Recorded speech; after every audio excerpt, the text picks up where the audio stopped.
Bonjour, nous recevons aujourd'hui deux auteurs d'un très intéressant ouvrage qui s'appelle L'archipel des Français libres, Xavier Fréquent et Yassir Guelzine. Bonjour. Alors c'est un ouvrage qui a été édité dans une maison d'édition de Saint-Pierre-et-Miquelon qui s'appelle les éditions Mon Autre France. Tout à fait. Et il y a de très belles illustrations de Julien Robin, qui est le tatoueur de l'archipel. C'est ça. Donc ce livre s'appelle L'archipel des Français libres et raconte un épisode assez peu connu, mais qui a eu à l'époque beaucoup d'importance. Et ça se passe à Noël 1941. Et on voit à travers cet épisode, dont vous allez nous parler, beaucoup d'éléments très intéressants de la France libre, et notamment la rivalité entre le général de Gaulle et l'amiral Muselier. Mais avant, je voudrais très rapidement, que vous vous présentiez l'un et l'autre. Xavier Fréquent. Donc moi je suis producteur et réalisateur de documentaires. J'ai fait beaucoup de films en Outre-mer et ces documentaires, c'est pour ça que je me suis intéressé à cette question. Voilà, ça fait 25 ans que je fais ce métier avec ma société de production. Et c'est vrai que quand je vais souvent sur l'archipel de Saint-Pierre-et-Miquelon, j'ai toujours été intrigué de voir le drapeau de la France libre sur la maison du préfet. C'est quand même assez singulier. Et toujours aussi, en allant chez des amis, je voyais les portraits de ces anciens en uniforme de la France libre. Et ça m'a intrigué, ça a piqué ma curiosité. Et de fil en aiguille, on m'a raconté cette histoire incroyable. Mais tu sais, c'est passé quelque chose ici en 1941. Les Français libres ont débarqué pour libérer l'archipel. Ah, voilà une histoire intéressante à raconter. Voilà. Et vous? Moi, je suis Yassir Guelzine, je suis journaliste pour le Courrier de la Classe, et puis je suis réalisateur également. En fait, moi, je travaillais sur le sujet, mais plus du côté muselier, parce que c'est ce côté-là qui m'intéressait, aussi un peu la stratégie, parce que je m'intéresse beaucoup aux États-Unis. Et du coup, j'avais commencé un dossier. Un ami commun nous a fait nous rencontrer avec Xavier, et on s'est dit tant qu'à faire, autant mettre toute cette belle histoire ensemble, et c'est ce qu'on a fait. Et du coup ça nous a permis de faire un documentaire, et puis pour France Télévisions. Et de ce documentaire on s'est dit tiens, on a tellement de matière, pourquoi ne pas en faire aussi un livre. D'accord, un documentaire qui devrait être diffusé au mois de mai, sur France 5. D'accord, dans la case, sur la case du ciel, qui a été diffusé déjà sur le réseau Outre-mer. Le réseau Outre-mer. Ouais. Et alors cet ouvrage est un ouvrage tout à fait intéressant parce que l'histoire est intéressante. Et puis aussi, c'est un bel ouvrage avec évidemment des photos historiques, des témoignages aussi de Saint-Pierrais qui ont vécu cette affaire.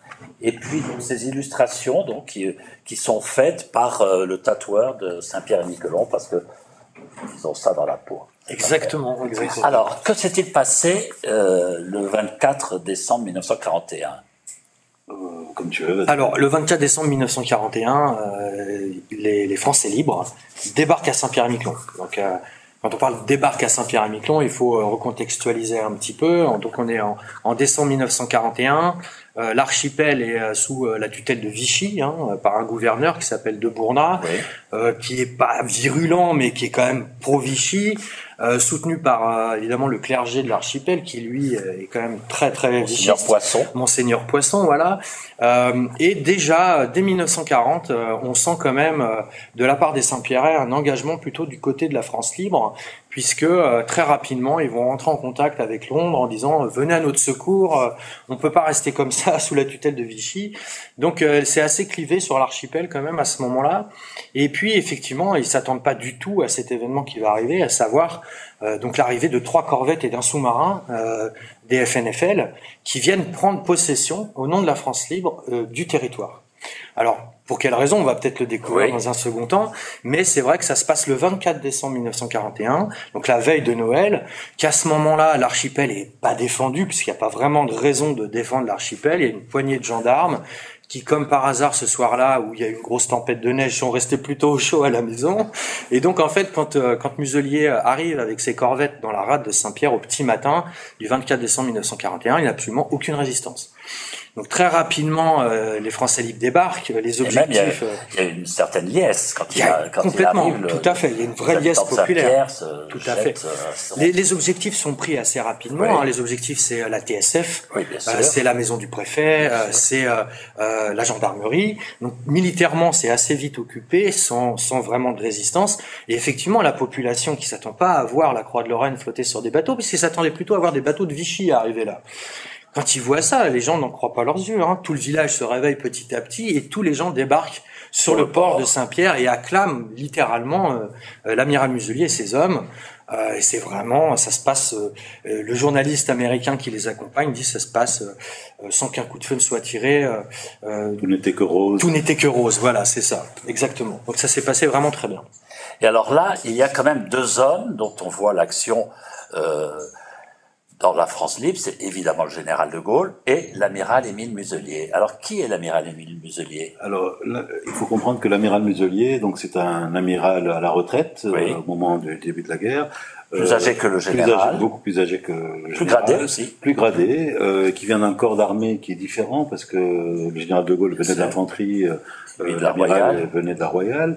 Et il y a aussi une opposition de caractère déjà, puisque avec l'amiral Muselier, on a affaire à un méridional, proche des milieux francs-maçons, proche des francs-maçons, alors que le général est connu quand même pour être catholique.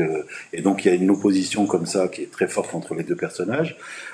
Cet amiral, lorsqu'il voit la France tomber et la France être entre les mains du maréchal Pétain, décide de continuer le combat. Pour lui, il faut continuer le combat et il décide, sa première action, c'est d'aller à Londres et de continuer le combat. Il arrive le 1er juillet 1940 et il est désigné par De Gaulle comme commandant des forces françaises libres, que ce soit aériennes ou navales. Donc, il va réussir à amasser autour de lui énormément de marins. Et c'est lui aussi qui est le créateur de ce symbole fort qui est la Croix de Lorraine. Quand même. Qui flotte sur la fondation Charles de Gaulle. Et donc, il va très vite, ces deux hommes, en fait, ont un même objectif, c'est-à-dire combattre les nazis, mais en même temps, ils sont opposés, même politiquement. C'est-à-dire qu'il y a des petites tensions entre eux, ça commence tout doucement. Puis au fur et à mesure, on va avoir l'épisode de Dakar qui va créer vraiment une tension entre les deux. Il va y avoir l'arrestation de Muselier aussi qui va encore plus arrestation par les Britanniques. Par les Britanniques. Alors et il est accusé en gros de trahison. Il est accusé de trahison. Il est accusé d'avoir donné des informations à Vichy au moment de l'opération de Dakar. Donc c'est une accusation très grave. Très grave. Évidemment, tout ça a été monté de toutes pièces. Le général s'en aperçoit, mais on peut pas dire qu'il s'est précipité au secours de Muselier. Ce qui lui sera reproché. Lui en veut de ce retard. C'est ça. Muselier va quand même passer 8 jours dans les geôles britanniques, dans des conditions indignes du rang d'un amiral quand même français, ce qui va laisser des traces assez profondes chez Muselier psychologiquement. Il sort quand même affaibli de cet épisode. Avec, probablement aussi des conséquences sur la confiance que se portent les deux hommes. Alors là, c'est vraiment, on va pas dire un point de rupture, parce que ils continuent à partager les objectifs en commun, mais la confiance est rompue. Ça, c'est évident. Et c'est vrai que De Gaulle, quand De Gaulle conçoit l'opération de Saint-Pierre pour des raisons stratégiques dont on parlera après, il confie la mission à Muselier. Est-ce que c'est aussi un moyen d'écarter Muselier de Londres? Voilà. Muselier saute sur l'occasion parce que c'est un homme de terrain. Il a envie de se retrouver au milieu de ses hommes. Il a envie de se retrouver au milieu de ses hommes. Il a envie d'action. Il en peut plus du climat délétère de l'ambiance de Londres. Donc finalement, ça arrange tout le monde cette opération à Saint-Pierre-et-Miquelon, même si elle n'est absolument pas certaine d'aller jusqu'à son terme. Oui, bien sûr. Et alors justement, donc on se demande pourquoi Saint-Pierre-et-Miquelon est devenu un enjeu si important, puisque les Américains s'en mêlent, les Anglais évidemment, les Canadiens. Les Canadiens, c'est assez naturel, puisque géographiquement, Saint-Pierre-et-Miquelon est tout proche. Mais quand même, pour les Américains, ça devient un enjeu important. Alors, c'est le positionnement en fait de Saint-Pierre-et-Miquelon qui est important à comprendre. C'est en termes de géostratégie, c'est un archipel qui est dans l'Atlantique Nord. Oui. À ce moment-là, au sud de Terre-Neuve. Au sud de Terre-Neuve, il y a un câble transatlantique qui passe par là-bas. Il y a un émetteur radio qui est très puissant qui est également présent là-bas. Et on se trouve à un moment où les Anglais n'ont pas d'autre moyen de continuer à combattre que de s'appuyer sur l'allié américain et canadien. pour aller chercher tout ce qui est fourniture, nourriture, tout doit venir de New York et d'Halifax. Et tous ces bateaux qui viennent et qui sont ce qu'on appelle les convois de l'Atlantique passent devant Saint-Pierre-et-Miquelon. Donc on se dit que si cette île passe aux mains des nazis, ou à ce moment-là, ça devient très compliqué pour les convois de continuer à passer. D'autant que les convois sont battus, sont harcelés par les meutes de U-boat. Voilà. Ouais. Et c'est vrai que cet émetteur TSF, c'est vraiment le déclencheur en fait. Il était absolument inenvisageable du point de vue des Alliés que cet émetteur puisse tomber dans les mains des nazis. Et en sachant quand même que le gouvernorat est pro-Vichy. Donc jusqu'à présent, il s'est rien passé, mais c'est vrai que c'est une crainte des Alliés de plus en plus de voir cet émetteur tomber dans les mains de l'ennemi, puisque là, il aurait pu renseigner sur les passages des convois et augmenter l'efficacité des torpillages des U-boats. Donc, les U-boats, ce sont les sous-marins. Les sous-marins allemands qui harcèlent les convois de l'Atlantique et qui font des dommages immenses, mais vraiment immenses. C'est des dizaines et des dizaines et des centaines de cargos qui sont coulés tous les mois, quoi. Donc, à un moment donné, ce danger devenait vraiment trop évident pour les Américains et pour les Canadiens. D'autant que les Américains ont une position par rapport à la France qui est très ambiguë. Oui. Ambigu étant gentil. Vous êtes très gentil en disant ambigu. Parce que ils soutiennent quand même Vichy. Ils ont quand même fourni une Cadillac au maréchal Pétain. Oui. Ils ont négocié la possibilité d'entrer des marchandises dans les colonies, notamment en Algérie. Donc, on va dire que les Américains sont isolationnistes jusqu'au 8 décembre 41. Mais clairement, ils sont dans le business. Ils aident Vichy parce que ça les intéresse de toucher l'empire colonial français et de rentrer de rentrer leurs marchandises quelque part. Donc, De Gaulle est quelqu'un qui est pris un peu pour un aventurier quelque part. Face au maréchal Pétain, qui évidemment est auréolé de toute sa gloire du vainqueur de Verdun. Et évidemment, les Américains n'ont pas envie de se couper de cette France. Bien sûr. Exactement. Après, il y a aussi des relations personnelles qui rentrent en compte, parce que dans l'entourage de Pétain, il y a des gens qui sont très proches de Roosevelt. Oui. Donc, on est vraiment son beau-fils ou son beau-frère, son gendre.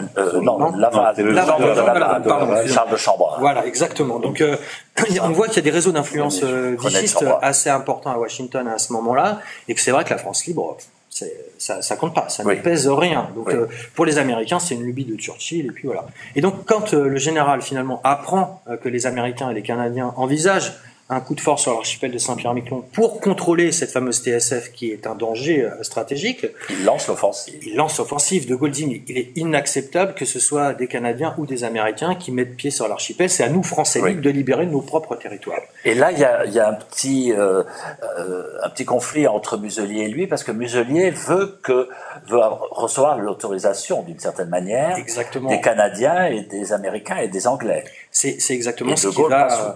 Tout à fait. C'est ce qui va cristalliser un petit peu cette crise diplomatique aiguë qu'il va y avoir entre Washington, Ottawa, Londres et la France libre. C'est qu'effectivement, le général souhaite que ça reste secret. Pour justement coiffer tout le monde au poteau et planter le drapeau de la France libre sur l'archipel et mettre tout le monde devant le fait accompli. Voilà. Et il considère que c'est une affaire intérieure à la France. C'est une affaire intérieure. C'est aussi deux stratégies de combat qui sont différentes. Pour De Gaulle, il représente la France. Muselier est plus dans une recherche militaire, dans une stratégie militaire d'accompagnement des forces françaises avec les Alliés, en fait. Oui. Là, il y a un point d'achoppement. Et Muselier est persuadé que sans les Américains, la France ne pourra rien faire. Exactement. Voilà. En plus, il y a quand même un événement considérable à prendre en compte dans cette histoire, c'est que Muselier part d'Écosse avec sa flottille début décembre. Et ils sont au milieu de l'Atlantique dans une tempête en direction donc du Canada quand ils apprennent Pearl Harbor. Donc là tout change en fait. Qui évidemment redéfinit les cartes. Exactement. Et je pense que c'est ce qui a aussi influencé l'amiral Muselier, c'est corroboré par plusieurs témoignages, dans son choix de prévenir les Américains, de prévenir les Canadiens que la France libre va débarquer à Saint-Pierre. Évidemment, il sent bien les choses arriver. Les Américains avec Pearl Harbor, rentre dans la Seconde Guerre mondiale. Donc là, on change complètement de paradigme. C'est plus du tout la France libre et les Anglais tout seuls contre les nazis. C'est toute la puissance américaine. Donc pour Muselier, qui est un vieux soldat, qui a fait 14-18, qui ensuite a joué un rôle considérable dans l'Empire, se passer des alliés, c'est inconcevable. C'est inconcevable. Donc il passe outre les ordres du général Et il prend contact avec les Américains dès qu'ils arrivent au Canada. Là, évidemment, les Américains disent niet, les Américains, vous n'allez pas là-bas, ce n'est pas à vous de le faire. Oui. Peut-être les Canadiens, pourquoi pas, mais surtout pas la France libre. Voilà, surtout pas la France libre, puisque les Américains sont en lien avec Vichy. Oui. Et du coup, ça viendrait contrecarrer leur bonne relation avec Pétain, et donc surtout pas la France libre. Il faut surtout pas que ce soit la France libre qui s'empare de l'archipel. Et puis il y a aussi un personnage que j'avoue j'ai découvert en lisant votre livre, qui est le secrétaire d'État américain, donc le chef de la diplomatie, qui s'appelle Cordell Hull, Tout à fait. et qui est très antigaulliste, alors farouchement antigaulliste, C'est bon qu'on puisse dire. et qui lui met des bâtons dans les roues en permanence. Complètement. En fait, effectivement, Muselier, quand il arrive au Canada, il va prendre contact avec les autorités canadiennes, qui vont prendre contact avec les autorités américaines. Tout ça remonte donc au secrétaire d'État américain Cordell Hull, qui lui-même a parlé voilà. des soi-disant Français libres. Exactement. Donc ça intervient un petit peu après. Là, on est juste quelques jours avant l'opération. Les Américains ont dit non. Donc Muselier, il est embêté finalement, parce que d'un côté, il vient chercher l'accord des Américains qui refusent cet accord, et de l'autre côté, il a quand même des ordres du général de Gaulle pour faire l'action.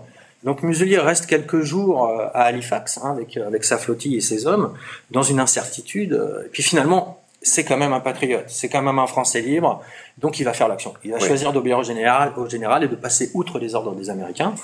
Et donc là, ils disent aux Canadiens qu'ils vont aller faire quelques manœuvres, puisque certains navires, des ronds dans l'eau, voilà, les Français libres récupèrent le Surcouf, qui est un des fleurons de la marine française à ce moment-là, un sous-marin très original, vraiment très avancé pour son temps. Un des plus grands sous-marins du monde. Oui, le plus grand sous-marin du monde. Il récupère ce sous-marin à Halifax, donc il profite de l'occasion, soi-disant, pour faire des exercices. Mais en fait, le cap est mis sur l'archipel et l'opération va avoir lieu. Et puis il y a un personnage, je me permets de le rappeler, c'est Ira Wolfert, puisque lorsqu'il est en poste... Oui, c'est très intéressant. Alors, il arrive ce journaliste américain du New York Times, qui fait partie de ce qu'on appelle la NANA, une agence américaine dans laquelle il y a des grands personnages, le plus grand étant Hemingway évidemment, et qui publie dans 80 journaux aux États-Unis. Donc c'est vraiment une agence très puissante.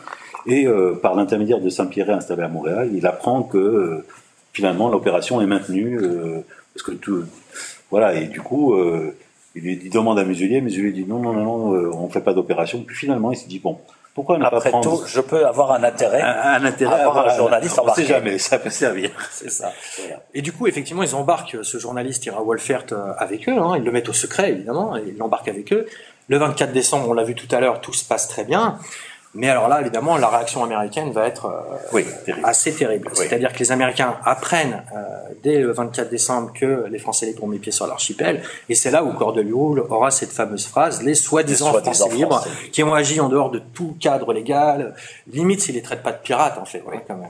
Et donc là, lui, Ira Wolfert, qui a assisté aux événements, va câbler en fait à New York que tout s'est bien passé, que c'est absolument inconcevable que ça soit d'autres Français qui libèrent leur propre territoire, que ces Français libres qui sont les alliés, qui se battent aux côtés des alliés contre les nazis.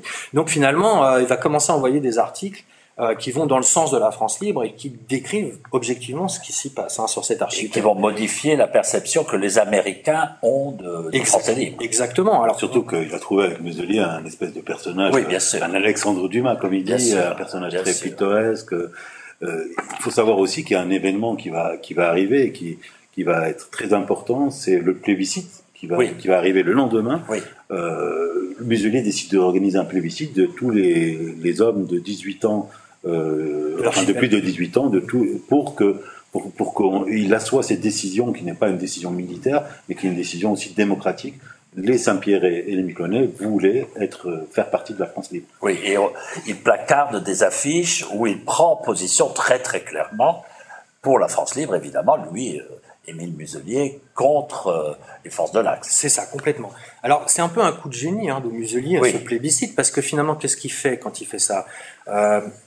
Je pense que Muselier est fondamentalement démocratique, démocrate. C'est vraiment quelqu'un, c'est un radical socialiste, donc il a ça dans le sang.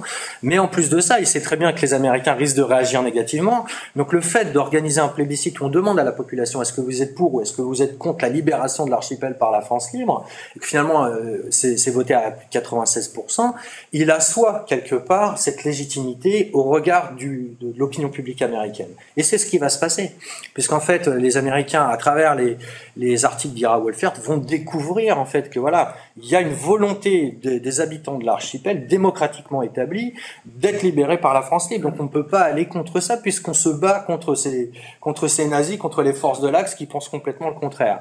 Donc là, effectivement, Cordell-Hull se retrouve dans une position, lui quand même secrétaire d'État de Roosevelt, où il est désavoué par son opinion publique grâce à tous ces journaux qui ont titré en une quand même la prise de Saint-Pierre-et-Miquelon. Et d'un autre côté, il y a Vichy qui apprend ça, donc il s'acharne évidemment sur l'amiral Muselier en le traitant de pirate, voilà, etc. Il y a des camps de concentration sur l'île. Il y a des camps de concentration sur l'île, qu'il y a eu des morts, que l'archevêque a été fusillé, etc. Fake news avant l'heure. Fake news total. Donc Cordell-Hull se retrouve finalement pris dans cette spirale médiatique qui le désavoue complètement. Et du coup, ça rebat un petit peu les cartes quand même en faveur de la France libre à ce moment-là, quoi. En tout cas, d'un point de vue de l'opinion publique. Oui. Et puis il y a un personnage qu'il faut pas oublier, qui est Churchill, qui Bien sûr. Alors, comme de par hasard, il se trouve à ce moment-là aux États-Unis pour aller négocier de l'aide pour la Grande-Bretagne qui combat les nazis. Et il se retrouve un peu au milieu de tout ça, et c'est lui qui va jouer un peu le rôle de médiateur. Oui. Il va avoir une fameuse lettre du général de Gaulle qui lui envoie le 29 décembre en lui demandant de l'aide. Parce que là, c'est quand même très tendu, hein. C'est pas aussi simple que ça.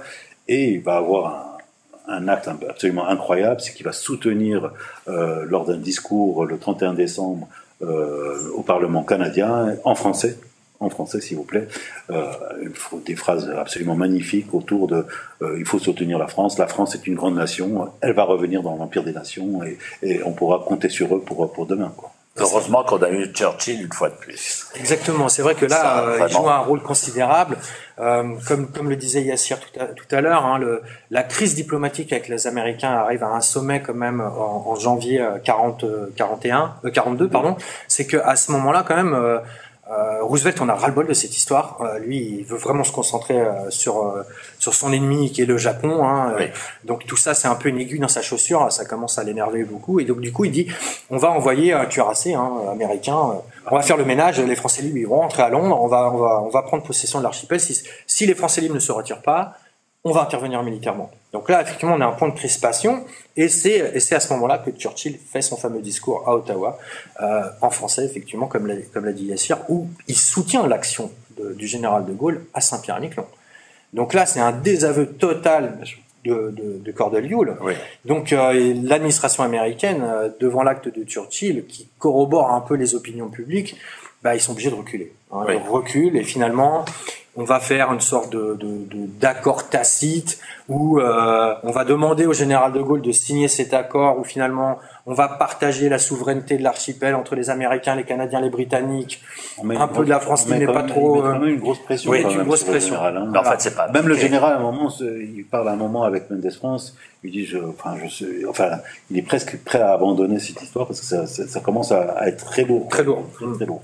Et puis finalement, c'est pas appliqué. C'est pas appliqué. Alors, Churchill glisse quand même au général. Mon général signait cet accord. Après, il ne se passera plus rien et plus personne n'ira voir ce qui se passe sur cet archipel. Et que pèse Saint-Pierre-et-Miquelon dans le conflit. C'est ça. Et que pèse Saint-Pierre-et-Miquelon? On regarde les enjeux européens, etc. Donc, De Gaulle, à contre-cœur, accepte de signer ce document. Et effectivement, comme par hasard, il ne se passe absolument rien. Les Français libres restent sur Saint-Pierre, qui devient une base navale alliée, et où d'ailleurs beaucoup de Saint-Pierrais vont s'engager dans les forces françaises libres. Et alors, Émile Muselier, qui est le grand-père de Renaud Muselier, rentre à Londres à ce moment-là. C'est ça. Alors, avant de rentrer à Londres, il y a quand même un épisode qui est magnifique, c'est que il va rester 54 jours. 54 jours. 54 jours. Pendant 54 jours, il va révolutionner l'île. Il y a près de 10% quand même de l'île qui va s'engager quand même, ce qui est quand même énorme. Les drapeaux, les uniformes de la France libre sont tissés là-bas. Il va avoir une idée de génie qui comme il manque de fonds pour pouvoir véritablement alimenter, parce qu'il y a un blocus quand même américain, donc il n'y a pas moyen d'avoir de la nourriture. Il va aller créer des timbres avec la mention FNFL qui vont rapporter à l'île près de $100,000 et qui vont permettre de l'investissement nécessaire pour que l'île reparte un peu voilà, dans le conflit. Et c'est des thèmes qui doivent être très recherchés en ce moment. Ils sont très recherchés, et déjà à l'époque, ils étaient très recherchés par les collectionneurs, encore plus maintenant. Alors, il y a un personnage aux côtés de Muselier qui va aider Muselier à réorganiser l'archipel, à la mettre en ordre de bataille pour qu'elle rentre dans le conflit, vraiment. Alain Savary. C'est Alain Savary. Alain Savary, à ce moment-là, il est tout jeune, il a 24 ans. Il est avec Muselier dans son équipe, et Muselier va confier en fait l'administration civile, puisque le gouverneur vichiste a été débouté, va confier l'administration civile du territoire à Alain Savary, qui va rester en place quand même pendant 1 an. Et qui va effectivement mettre en œuvre un certain nombre de mesures qui vont aider l'archipel à perdurer, à s'organiser, des mesures sociales également qui vont être mises en place pour lutter contre la misère et tout ça. Donc ils vont laisser une trace assez importante quand même, ces Français libres sur l'archipel. Et Alain Savary sera, d'ailleurs c'est assez anecdotique mais assez intéressant à noter, deviendra député de l'archipel de Saint-Pierre-et-Miquelon dans les années 50, 10 ans, 15 ans plus tard, garder beaucoup d'affection pour ce territoire. Donc, Compagnon de la Libération. Compagnon de la Libération. Qui est ensuite devenu premier secrétaire du Parti Socialiste et ministre de l'Éducation de François Mitterrand, donc il n'était pas très proche par ailleurs. C'est ça. C'était un gaulliste de gauche. Voilà.